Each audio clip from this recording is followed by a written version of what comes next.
The Wellington North Cultural Roundtable presents A Cultural Moment, Rixon Rafter. In the early 1900s, the village of Arthur was a quiet place where news traveled slowly and community ties ran deep.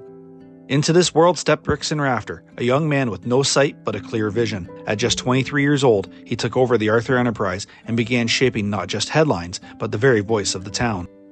What made Rafter extraordinary wasn't just his youth or his blindness. It was his ability to see what mattered most to his readers and reflect it back with clarity and conviction. Rafter's journey into journalism began with a degree from Queen's University, an impressive feat made even more extraordinary by the fact that he was the youngest graduate of his class. In 1908, he purchased the Arthur Enterprise. Under Rafter's stewardship, the paper would become a vital voice for the community for decades to come. He was known for his sharp memory and keen editorial instincts.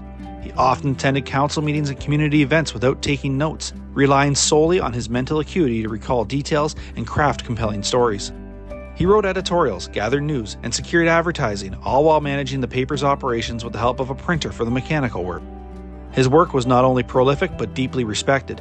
In 1954, Rafter was named Weekly Newspaperman of the Year by the Ontario Division of the Canadian Weekly Newspaper Association.